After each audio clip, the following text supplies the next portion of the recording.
সুপ্রিয় দর্শক এবং আমার যারা দর্শক থাকবেন আজকের এই অনুষ্ঠানে কবিতা তোমার জন্য লাইভে, যেমন কথা ছিল আজকের আমাদের এই লাইভ আড্ডা সেশন, এই আড্ডা সেশনে আরো একবার আমার সমস্ত প্রিয় প্রিয় দর্শক যারা দেখবেন, যারা দেখছেন, তাদেরকে স্বাগত আজকের এই অনুষ্ঠানে। সুপ্রিয় দর্শক, আজকে আমাদের মধ্যে থাকবেন একজন খুব প্রিয় মানুষ আমার, এবং আমার মনে হয় আপনি তাকে দেখার পরও আপনারও মনে হবে যে এই মুহূর্তে কলকাতা তথা পশ্চিমবঙ্গে এবং সমস্ত বাঙালির কাছে একজন গ্রহণযোগ্য আবৃত্তি শিল্পী আমাদের সাথে রয়েছেন। আমি একদম সরাসরি তাকে আজকের আমাদের এই লাইভ আড্ডা সেশন কবিতা তোমার জন্যতে কবিতায় কবিতায় তাকে স্বাগত জানাই। সুপ্রিয় দর্শক, আমাদের মধ্যে রয়েছেন আজকের অতিথি, আমাদের খুব প্রিয় মানুষ, আমাদের খুব প্রিয় পরিচিত মুখ, কাজী সব্যসাচী পুরস্কার প্রাপ্ত আবৃত্তি শিল্পী সেলিম রানী বিশ্বাস। দাদা কেমন আছেন?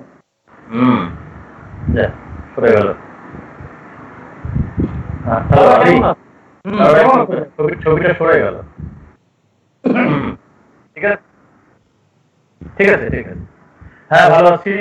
সবাইকে আমার প্রীতি শুভেচ্ছা এবং অভিনন্দন। আসলে যে পরিস্থিতির মধ্যে আমরা আছি, এখন শুভবার্তার কিভাবে দেব জানি না। তুমিও আমরা সকলে জানি যে গোটা পৃথিবী জুড়ে যে পরিস্থিতির মধ্যে আমরা, তো তবুও বলবো ভালো থাকতে হবে, ভালো থাকার চেষ্টা করতে হবে আমাদের সকলকেই। একদম তাই। সত্যি ভালো থাকতে হবে এবং ভালো থাকার চেষ্টা আমাদেরকে করতেই হবে, কারণ এছাড়া উপায় নেই। আমরা স্বপ্ন দেখি, স্বপ্ন দেখতে আমরা বিশ্বাস করি, স্বপ্নতে বিশ্বাস করি, এবং আমার মনে হয় যে আমরা সত্যি সত্যি একটা সুন্দর আগামী পৃথিবী পাবো। আমাদের প্রত্যেকের দৃঢ় বিশ্বাস রয়েছে এবং সেই বিশ্বাসের জায়গা থেকে আমরা অঙ্গীকারবদ্ধ। আমাদের সারা ভারতবর্ষ জুড়ে যে সমস্ত বীর সন্তানরা এই পুরো পরিস্থিতি মোকাবেলা করছেন, তাদেরকে শ্রদ্ধা জানিয়ে, তাদেরকে সম্মান জানিয়ে, তাদেরকে আমাদের একদম ভালোবাসার জায়গা থেকে তাদেরকে সেই জায়গাটা দিয়ে আমরা আমাদের আজকের অনুষ্ঠান শুরু করছি। সেলিমদা রয়েছেন আমাদের খুব প্রিয় আবৃত্তি শিল্পী, আমাদের খুব প্রিয় মানুষ। মানে এই মঞ্চ থেকে আজকে লকডাউন বলে তাকে বাড়িতে, এবং আমরা সবাই কিন্তু খুব ব্যস্ত একজন মানুষ তার সংস্কৃতি জগতের ক্ষেত্রে। সেলিমদা, একদম শুরুতে আমি চাইবো যে আমাদের আজকের অনুষ্ঠানটা একটি কবিতা দিয়ে শুরু হোক, তারপর অন্য কথা। কবিতা দিয়ে অবশ্যই শুরু হবে। আমি প্রথমে আজকে যেহেতু কবিপক্ষ চলছে এখনো, আমাদের বিশ্বকবি কবিগুরু রবীন্দ্রনাথ ঠাকুরের জন্মদিন তো 25শে বৈশাখ কদিন আগেই গেল। প্রত্যেকদিন আমরা সবাই গৃহে থেকেই সবাই কবিগুরুর প্রতি বন্দনা জানিয়েছি, আমরা শ্রদ্ধা জানিয়েছি। তো তোমার এই প্রয়াস এবং অদ্ভুত ভাবে যে সবাই বিভিন্ন দিক থেকে সবাই চেষ্টা করছে, তো আমি তোমার প্রয়াসকে আমি ভীষণভাবে সমর্থন করছি। কেননা এইভাবে তুমি যে থেমে নেই, অনেকেই থেমে নেই, হ্যাঁ, তো এটা আমার কাছে খুব ভালো লেগেছে। যাক, তুমি আমাকে আমন্ত্রণ জানিয়েছো, আহ্বান জানিয়েছো, তোমার প্রতি অবশ্যই কৃতজ্ঞ। এবং অবশ্যই শ্রোতা বন্ধু যারা রয়েছেন, আমাদের প্রচুর ফেসবুক বন্ধু যারা রয়েছেন, যারা হয়তো অনলাইনে আসবেন, আমার মনে হয় কবিগুরুর দুটো লাইন, তারপরে তার উদ্দেশ্যে একটি কবিতা পড়ে তারপরে আমরা কিছু কথায় আসি, কেমন? তো যদিও সন্ধ্যা আসিছে মন্দ মন্থরে, সব সঙ্গীত গেছে ইঙ্গিতে থামিয়া, যদিও সঙ্গী নাহি অনন্ত অম্বরে, যদিও ক্লান্তি আসিছে অঙ্গে নামিয়া, মহা আশঙ্কা জপিছে মৌন মন্তরে, কি দিগন্ত অবগুণ্ঠনে ঢাকা, তবু বিহঙ্গ, ওরে বিহঙ্গ মোর, এখনি অন্ধ, বন্ধ করোনা পাখা, এখনি অন্ধ, বন্ধ করোনা পাখা।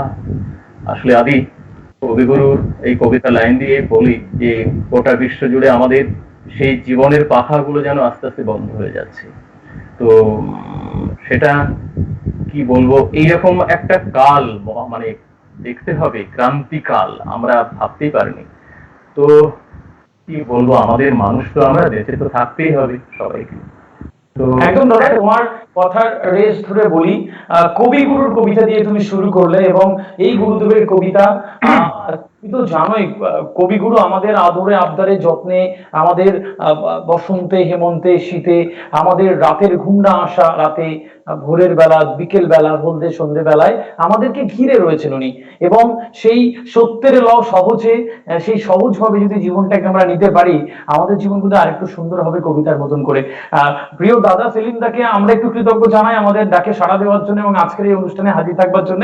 আর অবশ্যই আমার সুপ্রিয় দর্শক যারা রয়েছেন তাদেরকে অনুরোধ জানাচ্ছি, আপনারা দেখতে থাকুন। আপনাদের রিকোয়েস্ট আপনারা একটু, যারা দেখছেন একটু জানাবেন, আর যদি কোনো কবিতা রিকোয়েস্ট থাকে একটু প্লিজ লিখে দেবেন এক্ষুনি আপনাদের প্রিয় আবৃত্তি শিল্পীর কাছে, সেই বার্তা পাঠিয়ে দেবেন এবং তার কথা আপনারা তার গলায় তার কণ্ঠে তার সেই কবিতা শুনতে পাবেন। এবং অবশ্যই অনুষ্ঠান আপনার কেমন লাগছে যদি একটু জানান, আমরা কৃতজ্ঞ থাকবো সেক্ষেত্রে।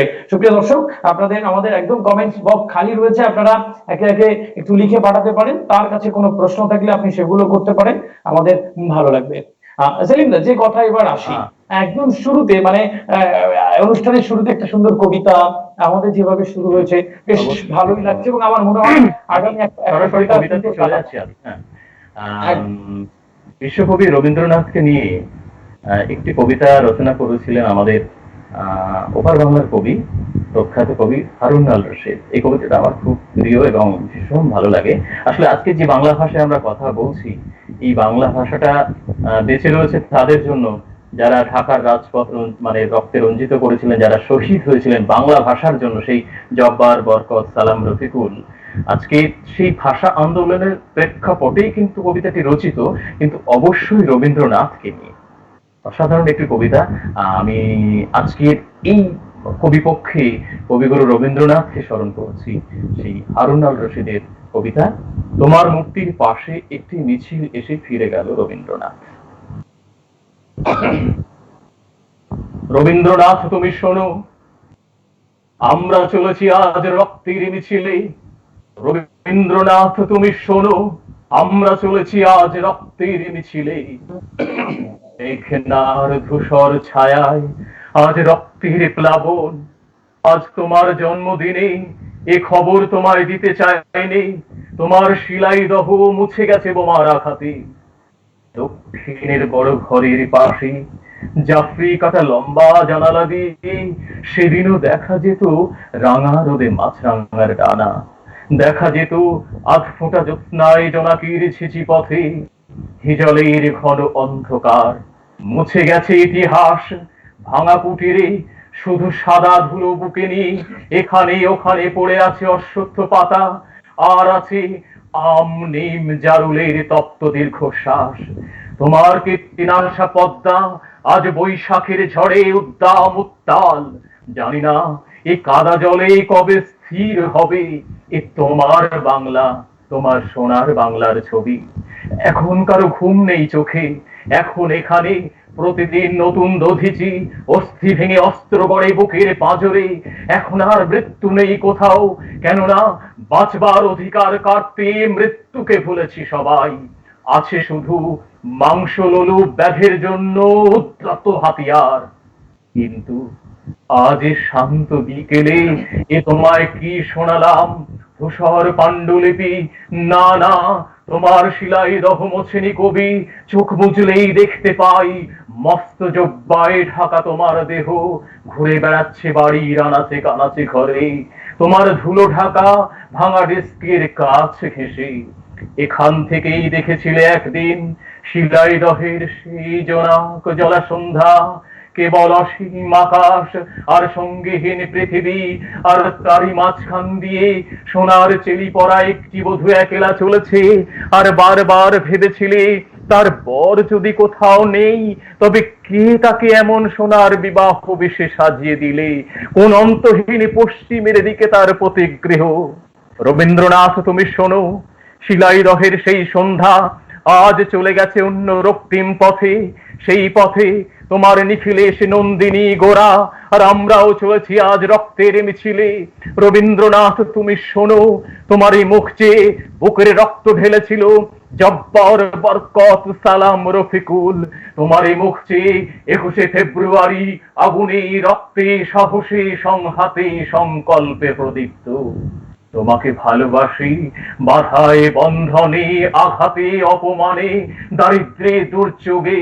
রবীন্দ্রনাথ, তুমি শুধু একবার বলো, উদ্দাম ঢেউয়ের ঝুঁটি ধরে, মুক্ত প্রাণের বন্যায় বিপ্লব একদিন আসবেই, রঞ্জন একদিন আসবেই।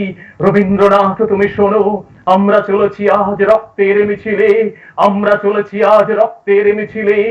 রবীন্দ্রনাথ, তুমি শোনো, আমরা চলেছি আজ মৃত্যুর মিছিলে, আমরা চলেছি আজ মৃত্যুর মিছিলে, আমরা চলেছি আজ মৃত্যুর মিছিলে।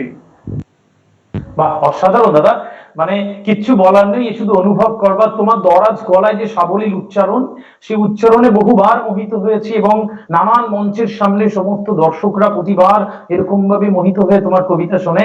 আজকেও সেই একটা অনুভূতি হলো। দীর্ঘদিন আমরা মঞ্চে নেই, না তুমি না আমি না কোনো আবৃত্তি শিল্পী, কোনো সঙ্গীত শিল্পী নেই এই মুহূর্তে, কিন্তু আমরা জানি এই রক্তের মিছিল শান্তির মিছিলে পরিণত হবে, আর এই শান্তির মিছিল থেকে একটা দারুণ পৃথিবী নিশ্চয়ই আসবে। প্রত্যেকটা খারাপ কিছুর পরে একটা ভালো কিছু আসে। আমার মনে হয় আমার সাথে তুমি এবং আমার সমস্ত দর্শকরা এ বিষয়ে একমত হবেন, একটা খারাপ একটা ভালোর জন্ম দেয়, অনেক বেশি ভালোর, আর সেই বেশি ভালোর জন্য আমরা অপেক্ষায় রয়েছি দাদা। খুব ভালো লাগলো দাদা, কিছু বলা নেই। নাফিসুজ্জামান চৌধুরী লিখছেন বাংলাদেশ থেকে, দাদা শুনছি। আমার মনে হয় কবিতাটা ওনার অনেক বেশি ভালো লাগবে। আর 2 বিঘা জমি কবিতাটি উনি শুনতে চেয়েছেন নিশ্চয়ই। সেই কবিতা আমি বলছি 2 বিঘা জমি অনেক কবিতা। বেশ, অন্য সময় আমার রেকর্ডে, আমার এতে ইউটিউব পাইতে গেলে নিশ্চয়ই পেয়ে যাবেন আশা করি। আরো অনেকেই কমেন্ট করেছে, আমি একটু জানাচ্ছি। আরো অনেকেই কমেন্ট করেছে বা করছেন, তাদের কথা আমি তোমাকে জানাচ্ছি। কিন্তু তার আগে দাদা যে প্রশ্নটা তোমার কাছে রাখবো, একটু বলো না তোমার, অনেকের তো জানতে ইচ্ছে করে আমার মতন, তোমার শৈশব থেকে বেড়ে ওঠার গল্প যদি স্বল্প কথা একটু বলো। আমি শৈশবের কথা বলতে, এটা সময় কত, 8 ঘন্টা স্প্যানের তো? 1 ঘন্টা। 1 ঘন্টা, আচ্ছা বেশ। তো শৈশবের কথা বললেই আমার খুব মনে পড়ে, আমি তখন খুব ওই 4 বছর বা 5 বছরে তখন ইনফ্যান্টে আমাদের বলা হতো, ইনফ্যান্ট মানে ভর্তি করা, যেটা এখন ওই কি বলা হয় প্রিপারেটরি আর কি, যেটা একদম শুরুতে প্লে গ্রুপে। তো তখন আমাদের তো ওই প্রাইমারি স্কুল মানে প্রাথমিক বিদ্যালয়, আমাদের স্কুল হতো মানে পাঠশালা, দেখা যায় 2টো ঘর, হ্যাঁ, টালির চালা ঘর, মাটির দেওয়াল, আর বাইরে একটা বিরাট বড় অশ্বত্থ গাছ, বাইরে ওই চট পেতে আসন পেতে কোন রকম মানে আমরা পড়াশোনা করতাম। তো আমার মনে পড়ে যাচ্ছে ওই প্রাইমারি স্কুলের ঠিক পিছনে আমার পাড়ায়, একদম গ্রামীণ পরিবেশ থেকে আমি বড় হয়েছি। তো তখন খুব সম্ভবত ওটা বারোয়ারি তলা আর কি, প্রাইমারি স্কুলের সংলগ্ন একদম। তো সেখানে একটি অনুষ্ঠান বছরে হতো, তো সেই অনুষ্ঠানটি সম্ভবত রবীন্দ্র নজরুলই ছিল। হ্যাঁ, তখন আমার পরিবার কিন্তু একদম কি বলবো গ্রামীণ পরিবার যেটা হয়, বাবা শিক্ষিত ছিলেন, আবার কৃষক, মানে চাষবাস না করলেও উপায় ছিল না মানুষের বাঁচবার কোনো, মানে কি বলবো, কিন্তু সেই চেতনাটা ছিল আমাদের, মানে শুরু থেকে আমার পরিবারের সংস্কৃতির একটা প্রভাব ছিল আমাদের পরিবারে। আমার বাবা নাটক ভালোবাসতেন, যাত্রা ভালোবাসতেন, গান সঙ্গীত ভালোবাসতেন, মাও তাই। সেইভাবেই আমাদের 4 ভাই এবং 2 বোন, প্রত্যেকেই আমরা গ্রাজুয়েট বা MA পাস করে প্রত্যেকে এখন মানে বিভিন্ন চাকরি বাকরি লেভেলে সবাই রয়েছে। কিন্তু শুরুটা যেহেতু তুমি বললে, তো সে তো আমার ওই সংস্কৃতি কথাটা আমার মনে পড়ে যাচ্ছে, যে ওই বারবারি তলায় যখন অনুষ্ঠানটা হচ্ছে, আমার ছোট দি আমাকে নিয়ে ওই স্টেজে যখন তুলে দিচ্ছেন ছড়াটা বলতে হবে, তো আমাকে তুলে ঠেলে দিয়ে মাইক্রোফোনের সামনে দাঁড় করিয়ে দিল। তখন আমার প্রথম স্টেজ, সেটা আমার খুব মনে আছে। সেটা ওই মানে কাজী নজরুল ইসলামের আর কি কবিতা ছিল প্রভাতী। তো সেই ভোর হলো দোর হলো, 2টো লাইন, যে ভোর হলো দোর খোলো খুকুমণি ওঠরে, ওই ডাকে জুঁই শাখে ফুল খুকি ছোট রে, খুকুমণি ওঠরে, রবি মামা দেয় হামা, গায়ে রাঙা জামা, ওই দারোয়ান গায়ে গান, শোনো ওই রামা হই। আরেকটু আছে, থাকে এই পর্যন্ত থাকে। বেশ বেশ এই সাধারণ, একদম ছোট তখন। আর তারপরে অনেক কম্পিটিশন, আস্তে আস্তে ধীরে একটা সময় তোমায় একটু বলি, আমি যখন ক্লাস 9-10 পড়ছি সেই সময় আমার গুরু সাখাওয়াত খান, তার সন্ধান পেয়েছিলাম। তিনি আমাদের বাড়িতে এসেছিলেন, আমার দিদির বন্ধু, আমার দাদার মানে মেজদা প্রয়াত দাদা, প্রতিবন্ধী দাদা বুলবুল বিশ্বাস, তারও লেখালেখি ছিল, প্রচুর লেখালেখি করতেন। সেই সুবাদে আমার গুরু সাখাওয়াত খান আমাদের বাড়িতে এসেছিলেন কোন এক সন্ধ্যায়, গ্রীষ্মের সন্ধ্যায়। তো তার প্রচুর কবিতা তখন আমি শুনেছি, তখন আমি ক্লাস 5-এ পড়ি। আর এই শুনতে শুনতে আমার দাদা বলেছিলেন যে আমার ভাইকে আপনার কাছে পাঠাবো। শুনতে পাচ্ছ? হ্যালো হ্যালো হ্যালো, বলো দাদা। তো আমি পরবর্তী সময়ে যখন আমার মাস্টারমশাইয়ের কাছে গেলাম, সাখাওয়াত খান, স্বর্গীয় সাখাওয়াত খান 1995 সালে উনি হঠাৎ শারীরিক অসুস্থতার কারণে গত হয়েছিলেন। সেটা খুব দুঃখজনক ঘটনা। যাই হোক, তার কাছে আমি কবিতা আবৃত্তি মানে শেখার একটা সুযোগ পেয়েছিলাম। তো তার আগে অনেক কম্পিটিশন, প্রতিযোগিতা মঞ্চে বিভিন্ন জায়গায় ছুটে ছুটে বেড়াতাম। তার পরবর্তীতে ওনার কাছে যখন শেখা শুরু হলো, দীর্ঘকাল পথ চলা, তারপরে উনিও চলে গেলেন, আমিও সার্ভিসের মধ্যে ঢুকে গেলাম। তারপরে কবিতা, নাটক, অভিনয় সমস্ত সবকিছু ওই একটা পাশাপাশি রেখে আমার আজ পর্যন্ত এইভাবে চলে আসছে। বেশ, এরকম ভাবেই তোমার জীবন আরো গতিশীল থাকুক, কবিতায় কবিতায় থাকো এবং সৃজন থাকো। আমরা তোমার একদম একটা সুন্দর জীবনের সুস্থতা কামনা করছি এবং এরকম ভাবে আমাদেরকে তোমার দরাজ গলা সাবলীল উচ্চারণে আমাদেরকে মোহিত করো।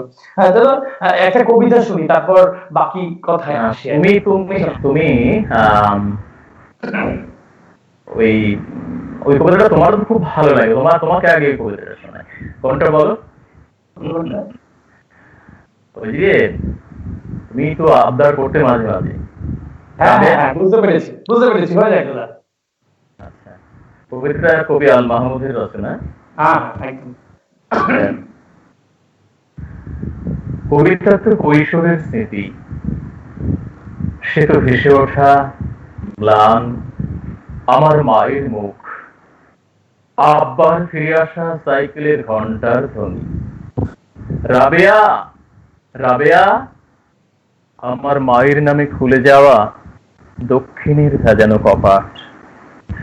কবিতা তো ফিরে যাওয়া পার হয়ে হাঁটু জল নদী, কুয়াশায় ঢাকা পথ, ভোরের আজান কিংবা নাড়ার দহন, পিঠার পেটের ভাগে ফুলে ওঠা তিলের সৌরভ, মাছের আষ্টে গন্ধ, উঠানে ছড়ানো জাল, আর বাঁশ ছাড়ে ঘাসে ঢাকা দাদার কবর।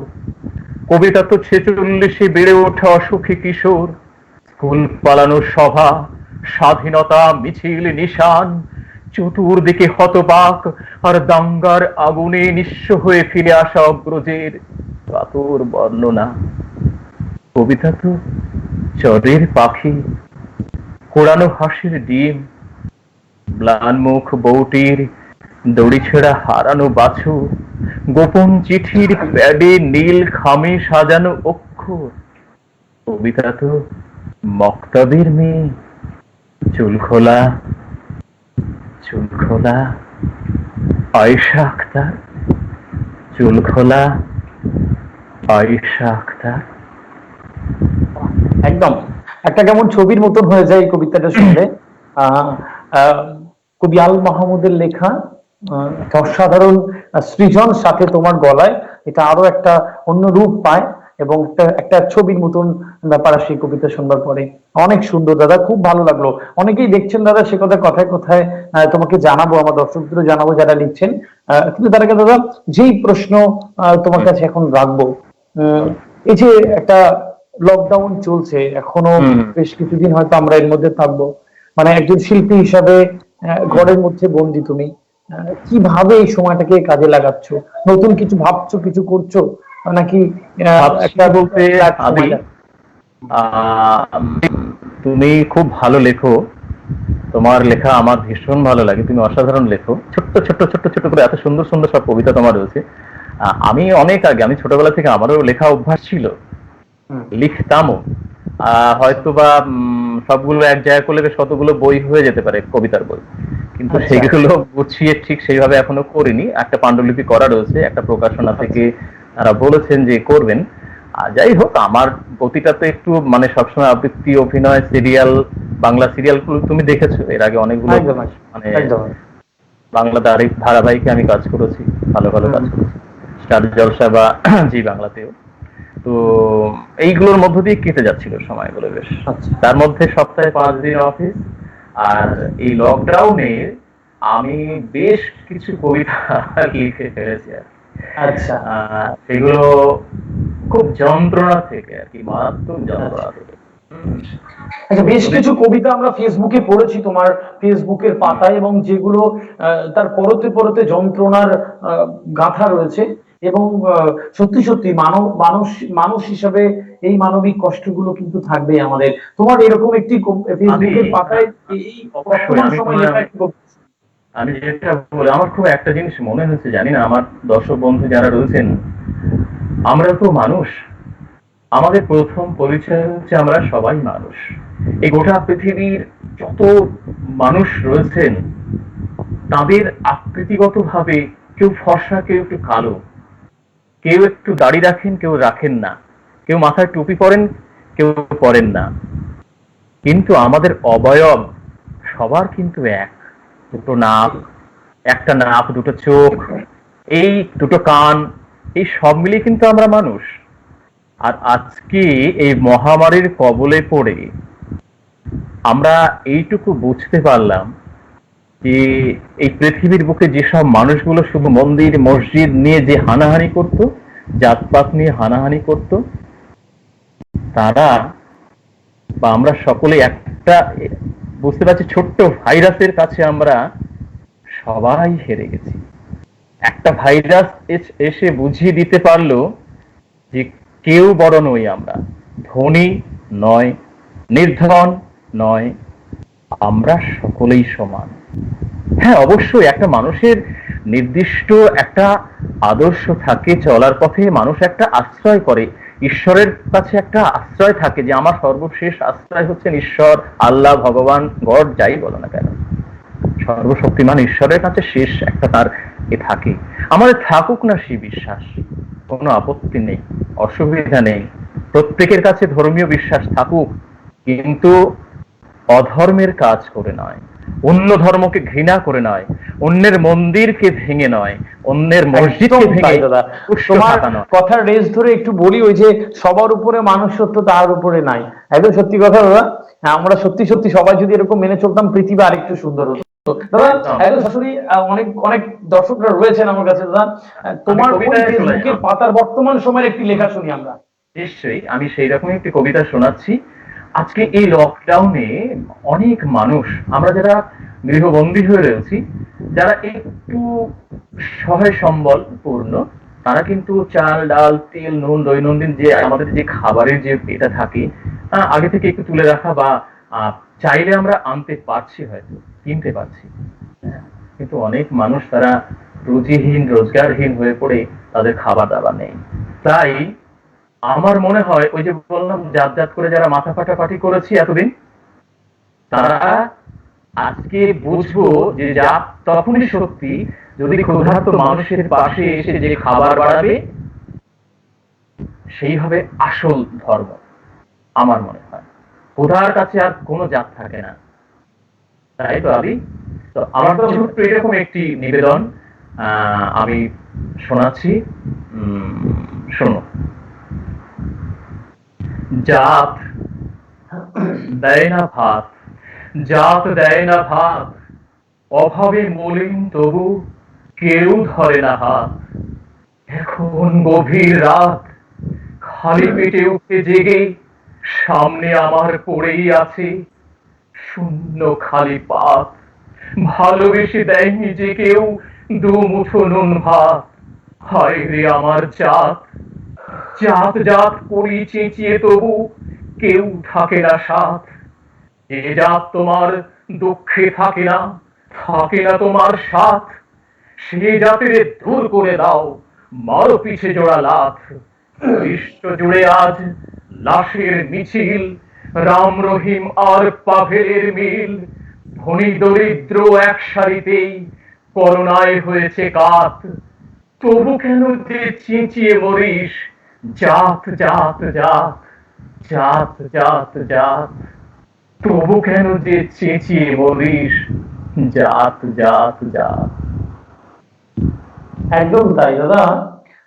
সত্যি সত্যি আমরা বোধহয় সত্যি চেয়েছি মনি জাত জাত করে সারা ভারতবর্ষের খণ্ডচিত্র যদি দেখি, কোথাও গিয়ে মানুষ হিসেবে লাগে বিবেকের কোথাও।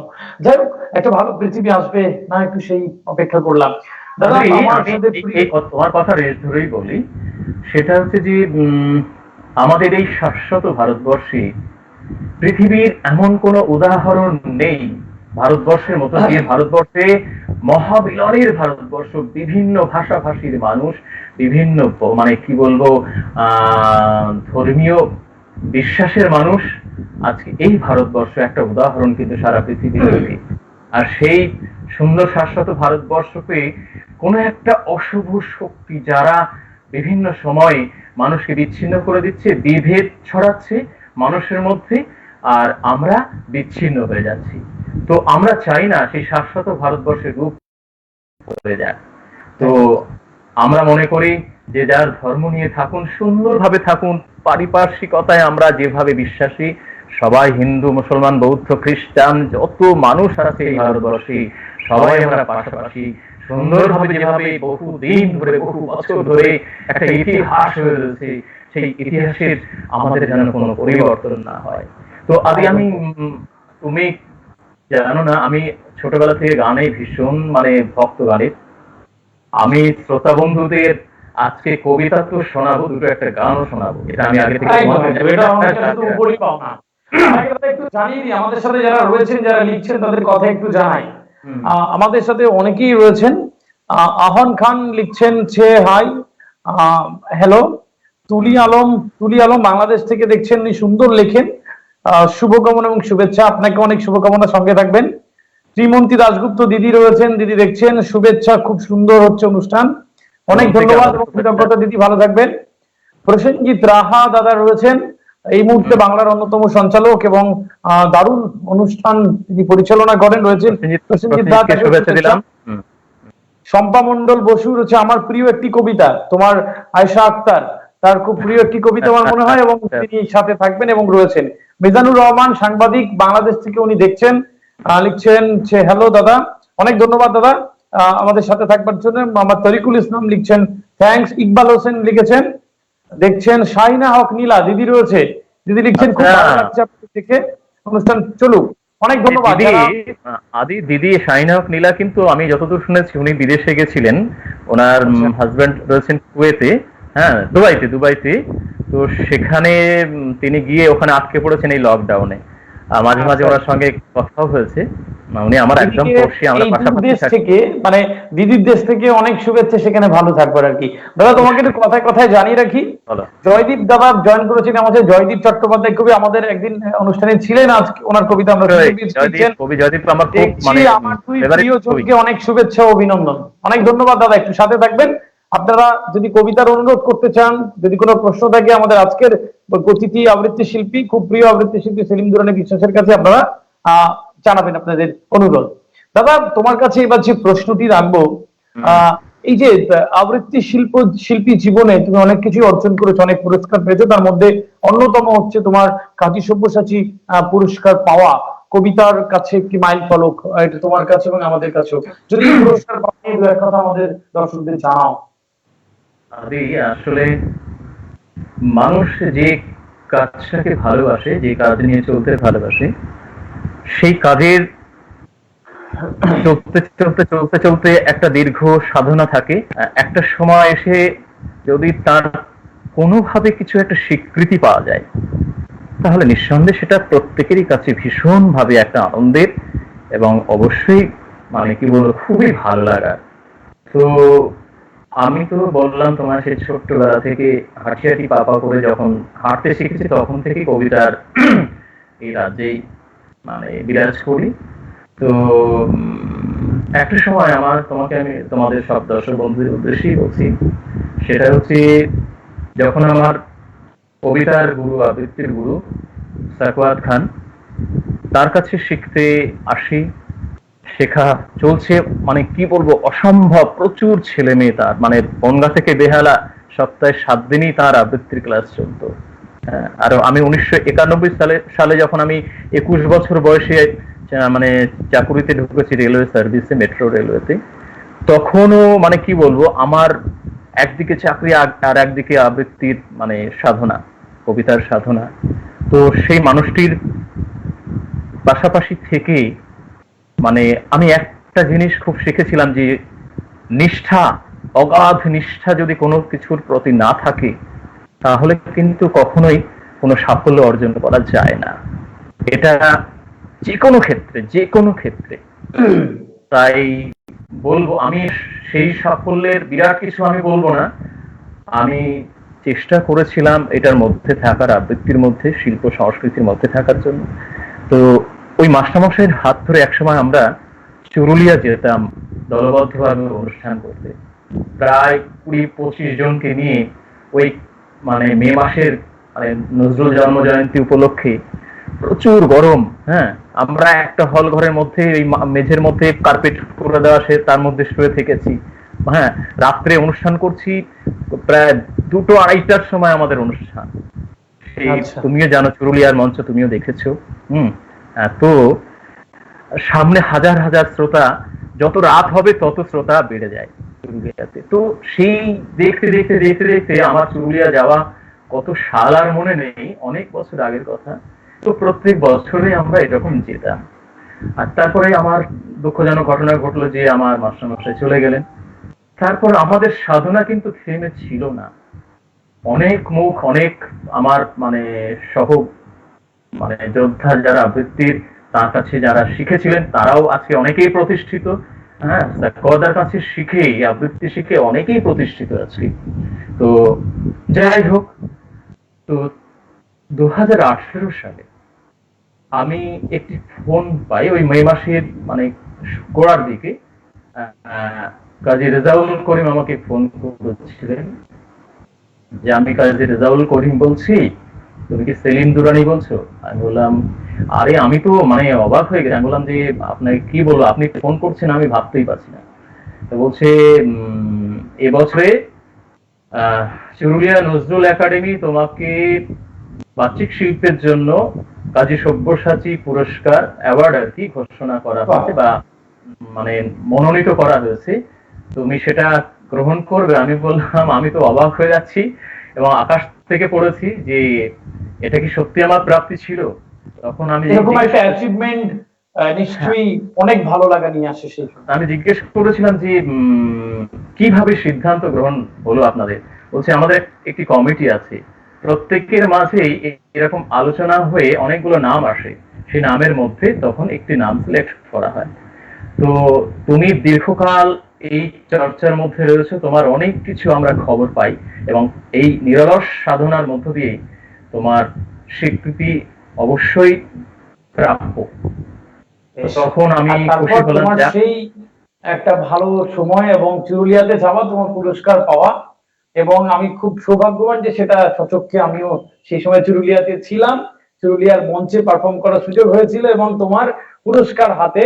এবং আমাদের খুব প্রিয় দিদি প্রণতি ঠাকুরও বোধহয় সেই সাথে তোমার সাথে একসাথে পুরস্কার গ্রহণ করেছিল। দাদা, একটু কথায় কথায় তোমাকে জানাই, আমাদের সাথে রয়েছে সোমা আইচ, এই বাংলার বিশিষ্ট আবৃত্তি শিল্পী। উনি বলছেন আমিও আছি দেখছি।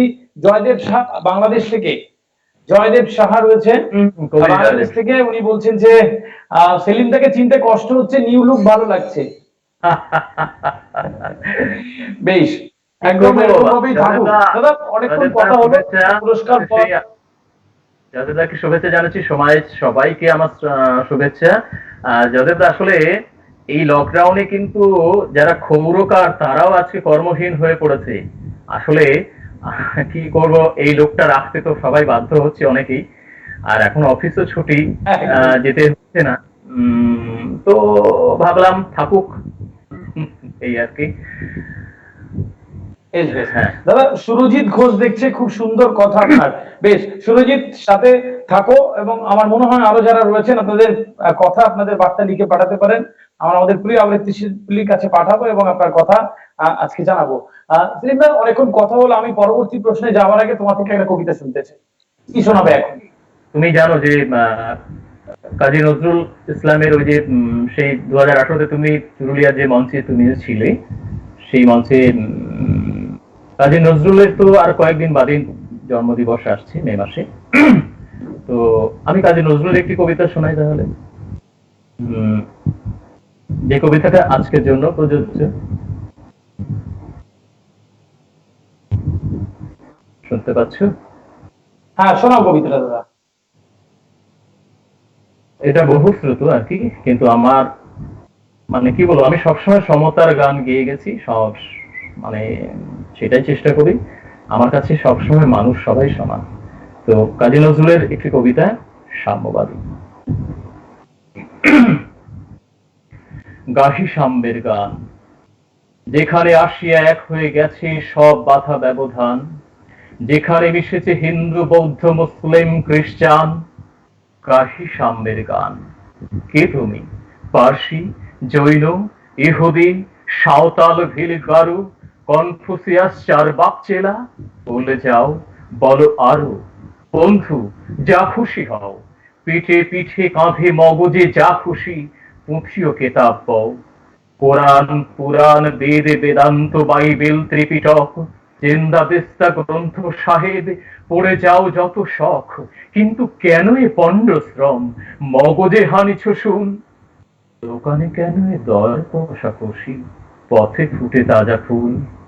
তোমাতে রয়েছে সকল কেতাব, সকল কালের জ্ঞান, সকল শাস্ত্র খুঁজে পাবে সখা, খুলে দেখো নিজ প্রাণ। তোমাতে রয়েছে সকল ধর্ম, সকল যুগাবতার, তোমার হৃদয় বিশ্ব দেউল, সকলের দেবতার। কেন খুঁজে ফেরো দেবতা ঠাকুর মৃত পুঁথি কঙ্কালে? হাসিছেন তিনি অমৃত হিয়ার নিভৃত অন্তরালে। বন্ধু, বলেনি ঝোট, এইখানে এসে লোটাইয়া পড়ে সকল রাজমুকুট। এই হৃদয় সে নীলাচল, কাশী, মথুরা, বৃন্দাবন, বুদ্ধ গয়া, এ জেরুজালেম, এ মদিনা কাবা ভবন। মন্দির এই, মসজিদ এই, গির্জা এই হৃদয়, এইখানে বসেই সামসা পেল সত্যের পরিচয়। এই রণভূমে বাঁশির কিশোর গাহিলেন মহাগীতা, এই মাঠে হলো মেসের রাখাল, নবীরা খোদার মিতা। এই হৃদয়ের ধ্যান গুহা মাঝে বসিয়া সাক্ষ্যমণি, তেজিল রাজ্য মানবের মহাবেদনার ডাক শুনি। এই কন্দরে আরব দুলাল শুনিতেন আহ্বান, এইখানে বসি গাহিলেন তিনি কোরআনের সামগান। মিথ্যা শুনিনি ভাই, এই হৃদয়ের চেয়ে বড় কোনো মন্দির কাবা নাই। বাহ, একদম তাই। সত্যি, মিথ্যেই নয়, এই হৃদয়ের চেয়ে বড় কোনো মন্দির কাবা নাই। কত আগে কবি লিখে গেছেন, এবং আমাদের মনে হয় আপ্তবাক্য হয়ে যাওয়া উচিত। আমরা যারা মানুষ বলে আমরা চেষ্টা করি নিজেদেরকে প্রমাণ করবার। আমার মনে হয় সবার কাছে এই বার্তাটা আরো একবার পৌঁছে গেল তোমার উচ্চারণের মধ্যে দিয়ে। দাদা, একটু জানিয়ে রাখি কারা কারা রয়েছেন আমাদের সাথে। দেখছেন মাসুদ আলম বাবুল, বাংলাদেশের বিশিষ্ট একজন উনি লেখক, অনেক উপন্যাস কবিতার বই বের হয়েছে, আমার খুব প্রিয়। অনেক এই বাংলার অনেক আবৃত্তি শিল্পী তার কবিতা কণ্ঠে নিয়েছেন, তাকে অনেক অনেক শুভেচ্ছা। রয়েছে পুষ্পিতা চ্যাটার্জি, পুষ্পিতাদি রয়েছে, অনেক ধন্যবাদ পুষ্পিতাদি, বিশিষ্ট আবৃত্তি শিল্পী। আজহারউদ্দিন লিখছেন, আমি ওয়েট করছিলাম এই প্রোগ্রামটা দেখার জন্য। থ্যাংকস দাদা, অনেক ধন্যবাদ আজহারউদ্দিনকে, সাথে থাকো, ভালো লাগছে লিখছে পুষ্পিতাদি। মাসুদ আলম বাবুল লিখছেন, শুরু থেকে জানতে পারিনি কিন্তু এখন রয়েছে। যাক দাদা, অনেকেই দেখছেন, তাদের কথা আমার কথায় কথায় তোমাকে জানাবো। তোমার কাছে যে প্রশ্নটা এবার রাখবো, আবার কবিতা এবং গানে যাওয়ার আগে, আবৃত্তি শিল্পী হিসাবে তুমি এই জীবনে যতটুকু পেয়েছো, তোমার কি মনে হয় যে অডিয়েন্স, দর্শক বা এই বাংলা থেকে যা পেয়েছো আবৃত্তি শিল্পী হিসেবে, তাতে তুমি সন্তুষ্ট, নাকি মনে হয় যে সেলিম দুরানের বিশ্বাসকে ঠিক ঠিকভাবে ব্যবহার করাই হলো না? কি মনে হয়? না, বিষয়টা আদি একদমই তা নয়। আসলে বিষয়টা হচ্ছে যে আবৃত্তি শিল্প একটা সময় কিরকম ছিল, যখন গানের অনুষ্ঠানের প্রাধান্য সব সময় বেশি, বা অন্য নাটক বা অভিনয়, বিশেষত গানের কোনো অনুষ্ঠান হলে, হ্যাঁ, তখন দেখা যাচ্ছে সঙ্গীত শিল্পী মানে 10 জন, তো আবৃত্তি শিল্পী যদি 5 জন থাকে, তাহলে এই এবার একটা আবৃত্তি ঢুকিয়ে দে, একটা দিয়ে দে, এইরকম একটা ব্যাপার ছিল, এবার একটা আবৃত্তি দিয়ে দে, মানে আচ্ছা, এরকম চোখে ঠিক একটা ঠিক ব্যাপার। ঠিক। হুম। তো উম, আজকের দিনে কিন্তু সেটা আমি বলবো নি, কেননা আবৃত্তি একটা সত্যিকারের শিল্প মাধ্যম হয়ে উঠতে পেরেছে। এটা অনেকেরই অবদান রয়েছে। আমাদের প্রণম্য আবৃত্তি শিল্পী যারা এপার বাংলায় রয়েছেন, তাদের নিরলস সাধনায় তাদেরকে মানুষ গ্রহণ করেছেন। একটা মানে কি বলবো, একটা সর্বস্তরের মানুষের যদি গ্রহণযোগ্যতা একটা শিল্পের প্রতি না থাকে, তাহলে সেটা হয়তোবা সেই শিল্প মাধ্যম হয়ে দাঁড়ায় না। কিন্তু সাধারণ মানুষ, আম জনতা যারা বলে, তাদের কাছে যদি কবিতা না পৌঁছে, তাহলে কবিতার কোনো মানে হয় না। একটা এলিট পার্সনদের জন্য, একটা নির্দিষ্ট সেই সোসাইটির জন্য যদি আবৃত্তি বা কবিতা যদি বন্দী থাকে, তাহলে কিন্তু সেটা ভুল হয়, বা হয়তো সেই মাধ্যমটা আমার মনে হয় ঠিকঠাক জায়গায় পৌঁছবে না। যদি তোমার কি সাধারণ মনে হয় মানুষের, সেলিম দা, তুমি এই মাধ্যম থেকে ঠিক ঠিক তোমাকে ব্যবহার করা হয়েছে বা তুমি আবৃত্তি শিল্পী হিসেবে সন্তুষ্ট এই সময় এসে, তোমার কি মনে হয়? দেখো আমি বলি, এটা নির্ভর করে অনেকটা, কি বলবো, মাধ্যমগুলো, যেসব মাধ্যমগুলো আছে, সেসব মাধ্যমগুলো যদি সেই ঠিকঠাক ট্যালেন্ট সার্চ যেটা বলে, আজকে আমার মতো অনেক, আমি বলছি না আমি ট্যালেন্ট, হয়তো আমাকে সেই সার্চ করা হয়নি, নাও হতে পারে, কিন্তু আমি তো আমার সাধনার মধ্যে দিয়ে থাকি। কিন্তু অনেক বহু প্রতিভা আছে যারা সত্যি ভীষণ ভালো করেন। আমি তো তাদের থেকে শুনি, শিখি, চেষ্টা করি। হ্যাঁ, ওই রামকৃষ্ণ দেবের কথা, যতদিন বাঁচি ততদিন শিখি। আমি সত্যি শিখতে চাই, আমৃত্যু আমি শিখে যেতে চাই। তাই বলছি যে আসলে দেখো, কখন কার কে যে সেই মাইল ফলক ছুঁতে পারবে এটা বলা খুব কঠিন। হ্যাঁ, তো সাধনার মধ্যে থাকতে হয়। আর এই মাধ্যম যে দেয়নি আমি কিছু বলবো না। আমি বাংলার পশ্চিমবঙ্গের প্রত্যেকটি জেলায় জেলায় এই বয়স পর্যন্ত প্রচুর স্টেজ পারফর্ম করার সুযোগ পেয়েছি। প্রচুর সরকারি অনুষ্ঠান পেয়েছি একটা সময়, প্রচুর অনুষ্ঠান পেয়েছি এক সময়, এখন পাচ্ছি না বলবো না, পাই। আর স্বেচ্ছাসেবী সংগঠনের আমন্ত্রণে তো আমার মনে হয় যে অনুষ্ঠানে একবার গেছি, সেই পাড়ায় আবার পরবর্তী অনুষ্ঠানে অন্য কারো একটি ক্লাব বা সংগঠনের অনুষ্ঠানে আমাকে যেতে হয়েছে। এই প্রতিশ্রুতি নিয়ে আমি মঞ্চে ওঠার চেষ্টা করি, কিন্তু আদি সেটা রাখতে পেরেছি হয়তোবা। বেশ, তাহলে তোমার মনে হচ্ছে যে এই মাধ্যম তোমাকে দিয়েছে অনেক। আক্ষেপ সবার যেমন থাকে, কিছু আক্ষেপ রয়েছে, কিন্তু তোমাকে বেশ দিয়েছে এই এই মাধ্যম, এই আবৃত্তি শিল্প। অবশ্যই পাওয়ার কোনো শেষ নেই, আমি বলছি পাওয়ার কোনো শেষ নেই। তবে হ্যাঁ, কি জানো তো, যেটা হচ্ছে আসলে একটা ভিজুয়াল যে ব্যাপারটা থাকে, হ্যাঁ, অডিওতে শুধু বন্দি থাকলে হয় না। রেডিও আর্টিস্ট, দেখা যেত যে আমাদের প্রণম্য যিনি মানে খবর পড়তেন, দেবদুলাল বন্দ্যোপাধ্যায়, যার অসাধারণ কণ্ঠ ছিল, আমরা তার খবর শোনবার জন্য রেডিও খুলে বসে থাকতাম সেই কণ্ঠটি শোনবার জন্য। অথচ দেবদুলাল বন্দ্যোপাধ্যায়কে আমরা চিনতাম না। বাইরে আসলে আমাদের পাশে ঘুরে মানে পাশে দাঁড়িয়ে থাকলে আমরা হয়তো চিনতে পারতাম না, যদি না তাকে ওই ভিজুয়ালি তাকে যদি না দেখতাম, বা বাইরে কোনো মঞ্চে অনুষ্ঠানে দেবদুলাল বন্দ্যোপাধ্যায় এসছেন জানতে পেরে আমরা এগিয়ে গিয়ে দেবদুলাল বন্দ্যোপাধ্যায়কে দেখতে গেছি, যখন চিনেছি, আলাপ হয়েছে, তখন বুঝেছি যে ইনি সেই দেবদুলাল বন্দ্যোপাধ্যায়। তাই বলছি যে মিডিয়ারও একটা বিরাট ভূমিকা থাকে। আবৃত্তি শিল্পীদের যদি সেই মিডিয়াতে একটা সুন্দর করে গানের অনুষ্ঠানের মতো করে যদি আবৃত্তিরও অনুষ্ঠান করা হয়, তাহলে এখন অনেক মানুষ দেখে। দুই বাংলা, ওপার বাংলাতে তো পাগল, কবিতার পাগল রয়েছে সব, মানে কি বলবো, মানুষ কবিতাকে ভীষণ ভাবে গ্রহণ করেন। একটা শ্রেণীর মানুষের কাছে ওই ক্ষুধার রাজ্যে পৃথিবী গদ্যময়, পূর্ণিমা চাঁদ যেন ঝলসানো রুটি, কবিতা হয়তো ভালো নাও লাগতে পারে, এটা চিরকালই থাকে। এটা সময় ভেদে এটা এটা থাকবে, পৃথিবী চিরন্তন কিছু সত্যি থেকে যায়। কবিতার মধ্যে একটু জানিয়ে রাখি তোমাকে, শ্যামলী রয় লিখছেন, শ্যামলী লিখছে, ভালো লাগছে সেলিম, আদি তোমাদের আলোচনার বিষয়বস্তু। মাসুদ আলম বাবুর আরো একবার লিখে রেখেছে, কিছুটা নতুন রূপে সেলিম ভাই, খুব এনজয় করছি। বেশ, তাদেরকে থাকবার অনুরোধ করছি। সেলিম দা, সরাসরি যে অনুরোধটা তোমার কাছে রাখি, এবার গান শোনাবে বলেছিলে, কি গান শোনাচ্ছে আমাদের দর্শকদের জন্য আজকে, আমাদের জন্য?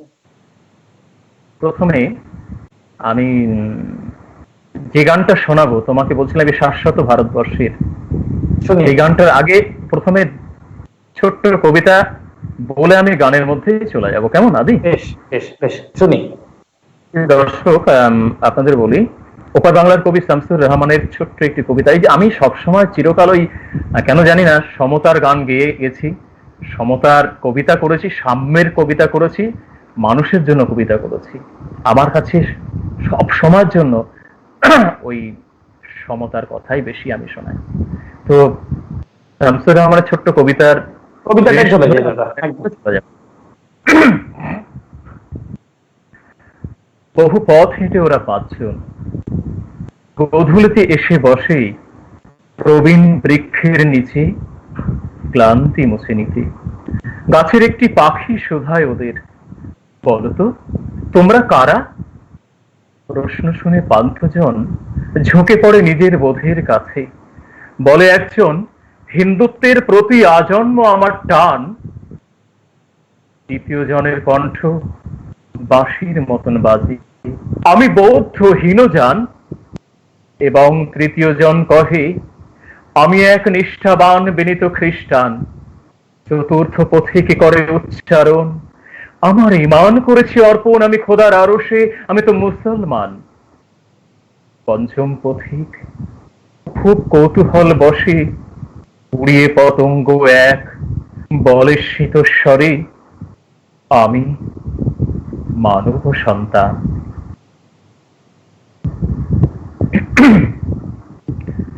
সবার হৃদয়ে রবীন্দ্রনাথ, চেতনাতে নজরুল।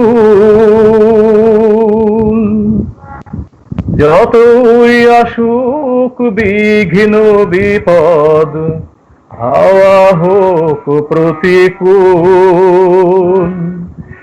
এক হাতে বাজে অগ্নিবীণা, কণ্ঠে গীতাঞ্জলি। হাজার সূর্য চোখের তারায় আমরা যে পথ চলি, সবার হৃদয়ে রবীন্দ্রনাথ, চেতনাতে নজরুল। এই সেই দেশ এখনো যেখানে উপনিষদের ঋষি সমতার গান গেয়েছিল আর শুনেছিল দশদিশি। প্রপিতামহের ভাষাতে আজ আমরা যে কথা বলি, হাজার সূর্য চোখের তারায় আমরা যে পথ চলি, সবার হৃদয়ে রবীন্দ্রনাথ, চেতনাতে নজরুল। এই সেই দেশ এখনো যেখানে ওঠে আজানের ধ্বনি, গীতা বাইবেল ত্রিপিটক আর শোনা যায় রামায়ণী। কবি কালিদাস ইকবালার গালিবের পদাবলী, হাজার সূর্য চোখের তারায় আমরা যে পথ চলি,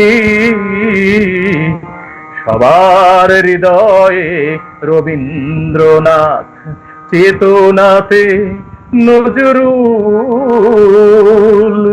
যতই আসুক বিঘ্ন বিপদ, হাওয়া হোক প্রতিকূল, এক হাতে বাজে অগ্নিবীণা, কণ্ঠে গীতাঞ্জলি।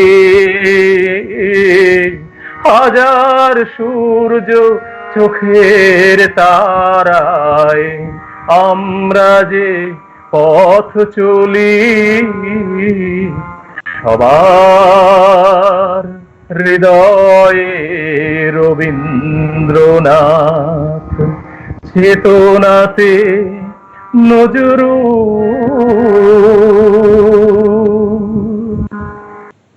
বাহ, একদম তাই, অনেক সুন্দর, অনেক সুন্দর। এটা গান এবং কবিতার তোমায় মিশেল একটুখানি রাখি, একটা অন্য। গানটি অবশ্যই ভূপেন হাজারিকার অসম্ভব ভালো একটি গান। আজকে আমাদের ভারতবর্ষের, শাশ্বত ভারতবর্ষের এইটাই হচ্ছে আমাদের চিত্র। আচ্ছা, গানটির সঙ্গে তুমি হারমোনিয়ামের একটু সুর শুনতে পেয়েছিলে কিনা জানি না। হ্যাঁ, পেয়েছি পেয়েছি পেয়েছি। পাশ থেকে তোমার বৌদি অ্যাসিস্ট করেছে হারমোনিয়াম। বাহ বাহ, ভাবিকে অনেক শুভেচ্ছা আমাদের সাথে থাকবার জন্য, এবং পর্দার অন্তরালে শিল্পী হিসেবে তাকে অনেক শুভেচ্ছা জানালাম আমাদের হটকাপের পক্ষ থেকে।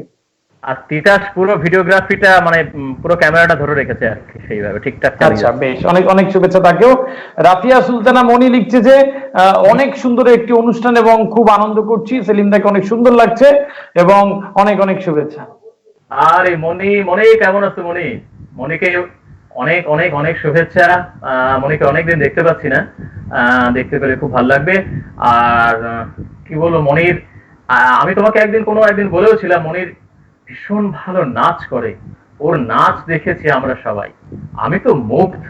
মানে তোমার বিয়ের আগে থেকেই, মানে তোমার সঙ্গে রাফিয়ার বৈবাহিক সূত্র যে আবদ্ধ হয়েছে তোমরা, তো বিয়ের অনেক আগে থেকে তার নাচ দেখেই কিন্তু আমরা মুগ্ধ। যাই হোক, একদম তাই, এবং সে ভালো কাজ আমরা করছে, আমরা নিশ্চয়ই বাংলাদেশের আগামীতে প্রতিষ্ঠিত শিল্পী, আমি মনে করি নৃত্যশিল্পী। আর আমাদের এবারে তোমার কাছে যে সরাসরি যে প্রশ্নতে যাব, আহ, আমাদের অনেকের কাছে সেলিম দুরানি বিশ্বাস খুব প্রিয় আবৃত্তি শিল্পী, আর সেলিম দুরানি বিশ্বাসের কাছে সবচেয়ে প্রিয় আবৃত্তি শিল্পী তার কাছে কি? মানে তোমার প্রিয় আবৃত্তি শিল্পী কে? আমি তো দেখো, অবশ্যই আমার গুরু সাকুয়াত খান। আমি কেন জানি না, এই মানুষটির সম্পর্কে বলে শেষ করা যাবে না গো। আর যদি এই এই মানে যারা এখন আবৃত্তি করছেন তাদের মধ্যে যদি তোমাকে বলতে বলি, কি বলবে? আবৃত্তি মানে পুরনো যারা, মানে তৎকালীন মানে বর্ষিয়ান আবৃত্তি শিল্পীদের মধ্যে যাদের নাম করতেই হয় আমার, মানে প্রদীপ ঘোষ, পার্থ ঘোষ, গৌরী ঘোষ, জগন্নাথ বসু, উর্মিমালা বসু, উৎপল কুণ্ডু, মানে আর কি ব্রততী বন্দ্যোপাধ্যায়। আমাদের এই এই আমাদের ঠিক একটু আগের সময়, মানে কি বলবো, এরা তো মারাত্মক জনপ্রিয় সব আবৃত্তি শিল্পী। এদের কথা বলে শেষ করা যাবে না। প্রণতি ঠাকুর, আরো অনেক অনেক শিল্পী যারা, আমি এগুলো তোমার হয়তো নাম, এই যে নামগুলো করতে গেলে অনেক নাম বাদ পড়ে যাবে, এই বাদ পড়ে গেলে হয়তো দুঃখ হবে, আমি চাই না, কারণ এইভাবে নাম করে করতে গেলে অনেক নাম বাদ পড়ে যায়, এটা খুব খারাপ। তবুও বলবো আমি অচেতন এতেই, মানে অবচেতনেই মানে বলবো যে কিছু নাম হয়তো করা সম্ভব হয়নি, কেউ দুঃখ পাবেন না। আমার বর্তমান প্রজন্মের অনেক আবৃত্তি শিল্পী আছে। বিদায় যাবো দাদা। বলো। হ্যাঁ, প্রশ্নটা হচ্ছে যে এটা আমি সবাইকে করি, আমার যারা অতিথি আসে তাদেরকে প্রশ্নটা আমি সবাইকে করি, একটি কমন প্রশ্ন, আমার দর্শকরাও জানবেন। আহ আবৃত্তি শিল্পী হিসাবে সেলিম দুরানি বিশ্বাস একজন মানুষ হিসাবে, আবৃত্তি শিল্পী সেলিম দুরানি বিশ্বাসকে 10-এ কত দেবে? হ্যাঁ, বুঝলাম না। সেলিম দুরানি বিশ্বাস মানুষ হিসাবে, আবৃত্তি শিল্পী সেলিম দুরানি বিশ্বাসকে 10-এ কত নাম্বার দেবে আবৃত্তি শিল্পী হিসাবে? এটা তো মানুষ দেবে, এটা আমি কি করে দেবো বলো? তোমার কি মনে হয়, তোমার কি মনে হয়, তোমার আবৃত্তির জীবন চর্চা কি সামগ্রিক ভাবে চিন্তা ভাবনা করে 10-এ কত দিতে চাও তোমাকে? না না না, এটা কখনোই আমি এইভাবে বলতে পারি না। তুমি এটা অদ্ভুত কঠিন প্রশ্ন করেছো। তবে এইটুকু আমি তোমাকে বলতে পারি, সেটা হচ্ছে যে মানুষ হিসাবে তুমি যদি বলো, আমি জানি না, মানুষের পাশে থাকার সর্বতোভাবে চেষ্টা করি সব সময়, সব দিক থেকে।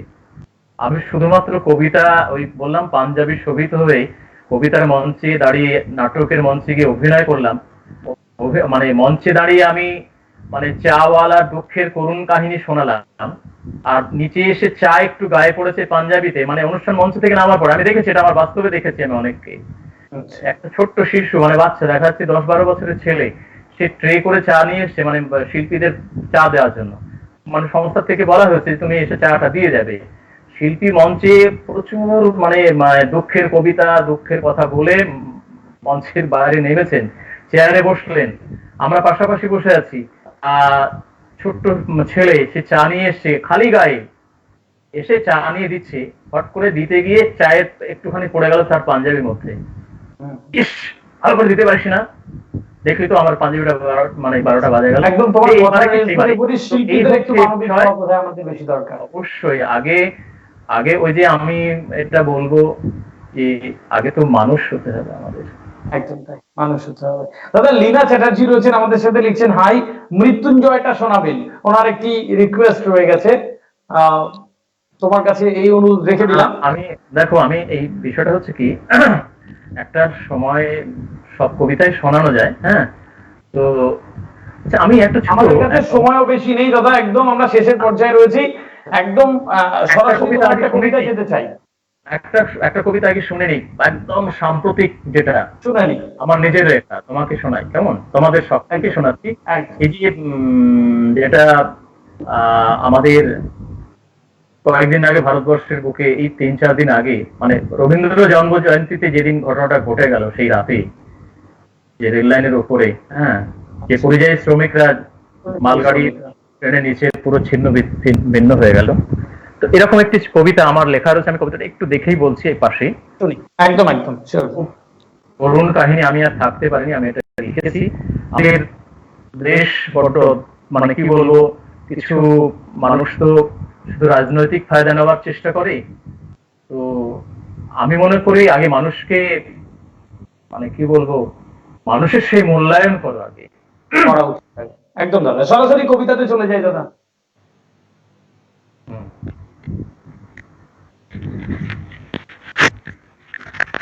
রুটিগুলো রুটিগুলো তখনও পড়ে আছে রেল লাইনের ওপর, ছিন্ন ভিন্ন রক্তে মাখা দলা পাকানো শরীরগুলো তখনও যেন চেয়ে আছে তার বাড়ির দিকে। হয়তো হয়তো আর একটা রাত হেঁটে গেলে পৌঁছে যেতে পারতো তার বাড়িতে। ছোট্ট সন্তান দৌড়ে এসে বাবা বলে ঝাঁপিয়ে পড়তো তার কোলে, আবদার করে বলতো, বাবা, বাবা আমার জন্য কি এনেছো? কিন্তু কিন্তু কেউ জানতো না যে লকডাউনেও রাতের মালগাড়ি এসে তাদের ক্লান্ত শরীরের ওপরে ঝাঁপিয়ে পড়বে। আর ফেরা হলো না ওদের। ওরা কারা? ওরা কেউ নয়, না, ওরা বিদেশে পড়া ডাক্তার নয়, ওরা মা বাবার ইচ্ছে পূরণ করতে যাওয়া ইঞ্জিনিয়ার নয়, না, ওরা টাই কোট পরা প্রবাসী চাকুরিজীবী। ওরা কারা? ওরা পরিযায়ী শ্রমিক। কেউ বা মাটি কাটে, কেউ বা কাজ করে ইট ভাটায়, ইটের পরে ইট সাজায়, তোমার আমার সাধের বাড়ি বানায়।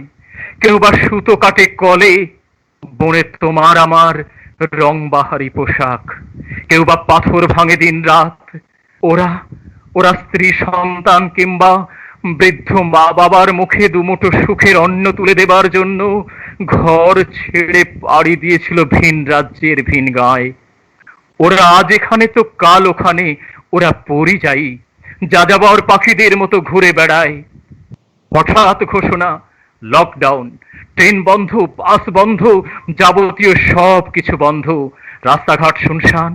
সরকারি ঘোষণা, রাস্তায় রাস্তায় পুলিশ পিকেট, লাঠি উঁচিয়ে বলে, তাফাত যাও। এসেছে করোনা, তাই তাই ঘরে থাকো। সবাই তো ঘরেই আছে, কিন্তু ওদের ঘর কোথায়? ওরা নিজেদের ঘর দুয়ার ছেড়ে আজ পরবাসে দুমুঠো অন্নের সন্ধানে বেরিয়েছে। মালিক পক্ষ ঘাড় ধাক্কা দিয়ে ওদের বের করে দিয়েছে। ওরা যাবে কোথায়? খাবার নেই, জল নেই, নেই কোনো রাতের ঠিকানা। বর্তমান ঠিকানা তাই ওদের ফুটপাত। এদের বাড়ি ফেরার জন্য হয়নি কোনো বিশেষ ব্যবস্থা, কিন্তু ওদের জন্য পাঠানো হয়েছে ফ্লাইট, যাকে বলে বিশেষ বিমান। ওরা ফিরেছে দেশে, সঙ্গে এনেছে করোনা ভাইরাস। আর এরা এরা তো চাল চুলাহীন নেই রাজ্যের বাসিন্দে। ওদের জন্য সরকার আছে তো এদের জন্য নেই, ওদের জন্য ফ্লাইট আছে তো এদের জন্য কোনো বিশেষ ব্যবস্থা নেই। ওরা তো পরিযায়ী। আজ ওরা আজ ওরা চিরতরে ঘুমের দেশে চলে গেছে।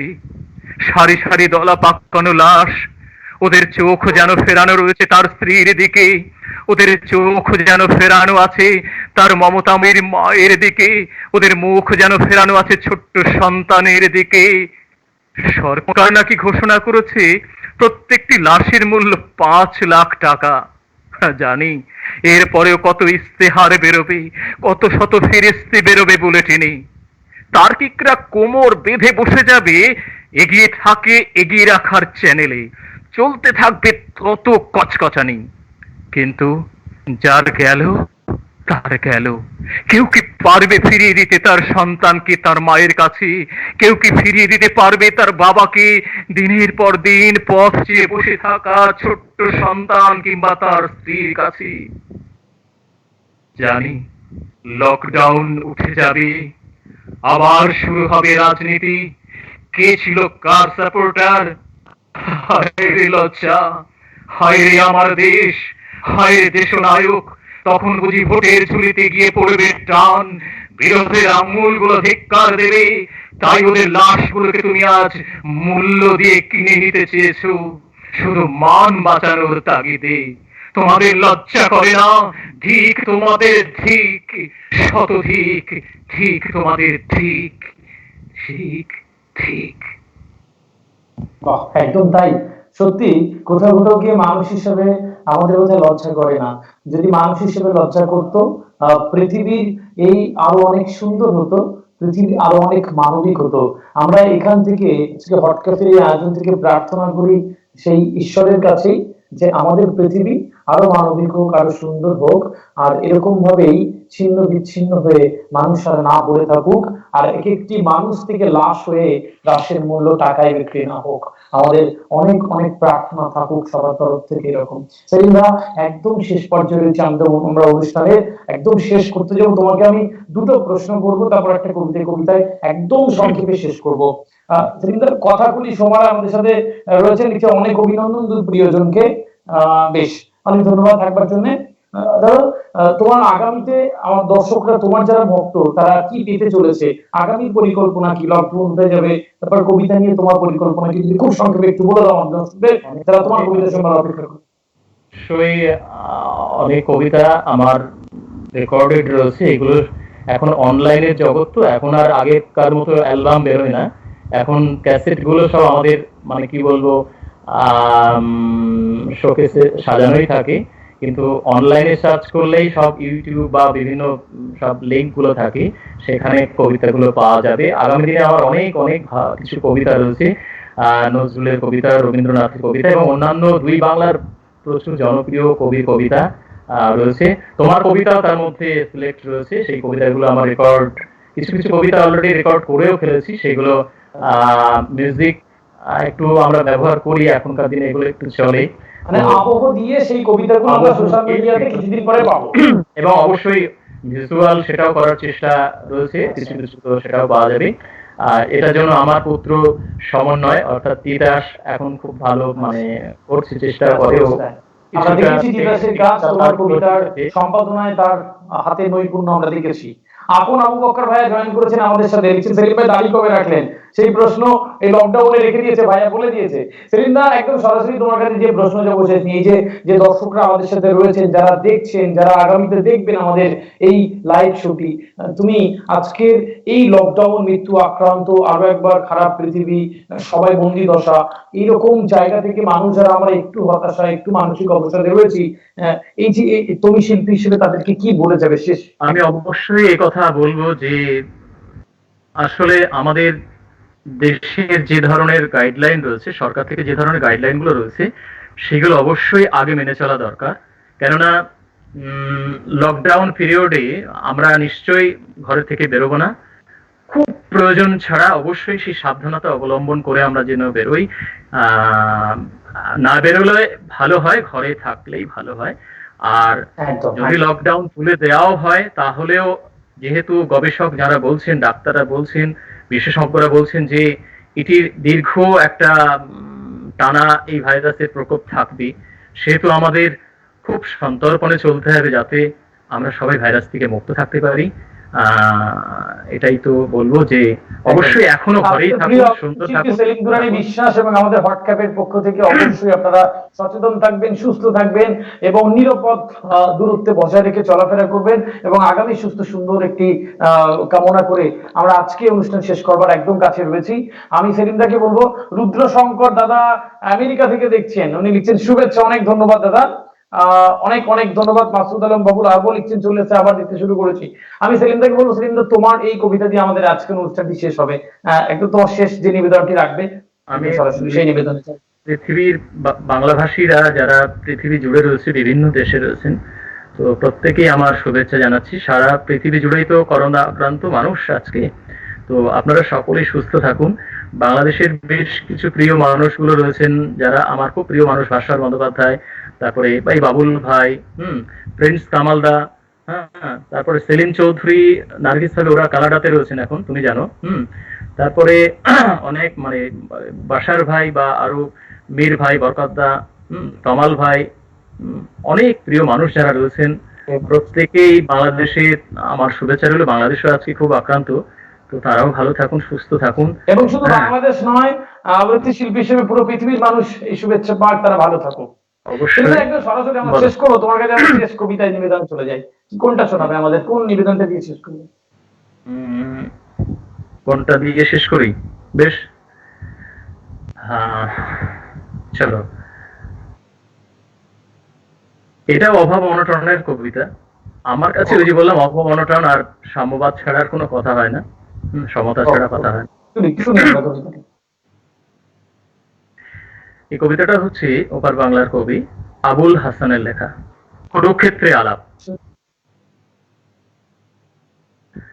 আমার চোয়ালে রক্ত, হে অর্জুন, আমি জানতাম আমি শিশু হত্যা থামাতে পারবো না, যুবতী হত্যাও নয়, ভ্রূণ হত্যা সে তো আরো সাংঘাতিক।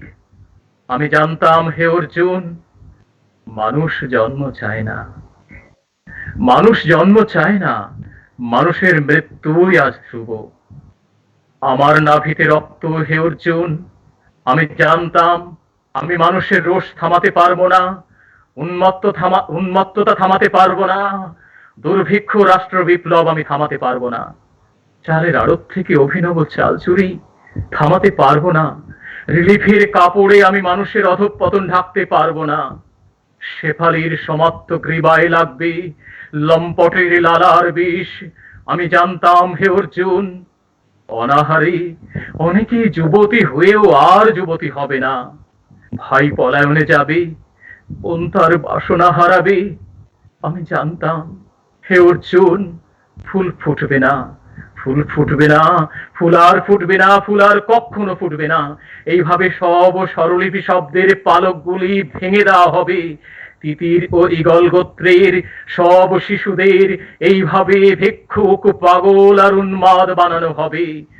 ভারতীয় যুদ্ধের উৎসবে আজ এই শুধু আমাদের ধনুক ব্যবসা। আমি জানতাম হে অর্জুন, আমি ঠিকই জানতাম মানুষ জন্ম চায় না, মানুষ জন্ম চায় না, মানুষের মৃত্যুই আজ ধ্রুব।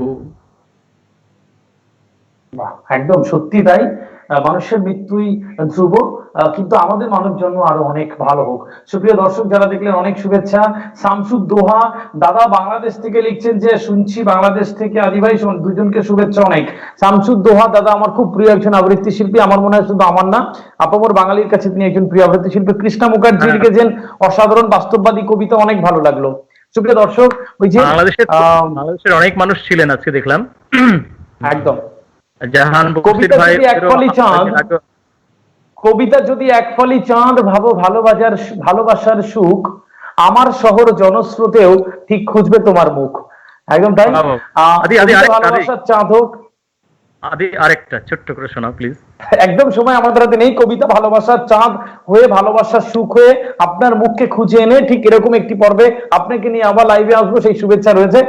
কবিতা শেষ করে দিই দাদার অনুরোধে, ছোট্ট একটি কবিতা কিন্তু আরেকবার শোনাই। কবিতাটি না ভালোবাসা অস্বীকার করবার একটি কবিতা।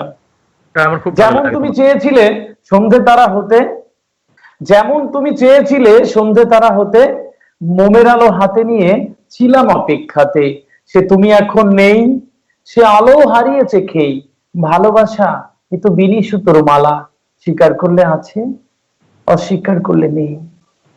আমাদের ভালোবাসা অস্বীকার না হোক। সুপ্রিয় দর্শক, এভাবেই সাথে থাকবেন, ভালো অসাধারণ, থাকবেন, অসাধারণ, সুস্থ অসাধারণ। থাকবেন, যত্নে থাকবেন। অনেক ধন্যবাদ, সবাই ভালো থাকবেন। দেখা হচ্ছে আগামী পর্বে অন্য একজন অতিথিকে নিয়ে। অনেক শুভেচ্ছা সেলিম থেকে, অনেক ধন্যবাদ এবং সমস্ত দর্শককে নমস্কার। সবাই খুব ভালো থাকুন, নমস্কার।